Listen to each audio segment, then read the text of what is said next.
করেছেন, এত সময় দিয়েছেন। এই হাদিস বর্ণনা করার পর আম্মা জান আয়েশা রাদিয়াল্লাহু তাআলা বলেছেন, ফাকদুরু কদরাল জারিয়াতিল হাদিসাতি সিন্নি আল হারিসাতি, আল্লাহ হবে, ও দুনিয়ার পুরুষেরা, তোমাদের অল্প বয়স্ক স্ত্রীরা, তরুণী মেয়েরা, তোমাদের স্ত্রী যারা থাকে, এদের ডিমান্ডগুলো, চাহিদাগুলো, তাদের শখগুলোকে তোমরা এইভাবে মূল্যায়ন করবা। এ হাদিস শোনায় বউয়ের স্বামীকে, এ হাদিস শোনো আম্মা জান আয়েশা, হাদিস শোনো, মাইন্ড ইট, আমার ব্যাপারে একটু কেয়ার করবা। বউয়ে স্বামীর হাদিস না স্বামীরে শোনায়। আবার স্বামীর শোনায় কি?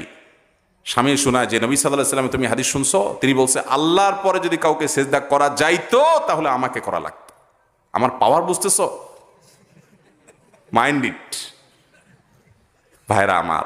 অথচ দরকার ছিল ওই প্রথম হাদিসটা স্বামীয়ে দেখা, যে আরে নবী সাল্লাল্লাহু আলাইহি ওয়াসাল্লাম তার স্ত্রীকে এত সময় দিতেন, তাহলে আমি তো আমার স্ত্রীকে এরকম কেয়ার করা উচিত। আল্লাহ কোরআনে বলেছেন, ওয়াশিরুহুন্না বিল মারুফ,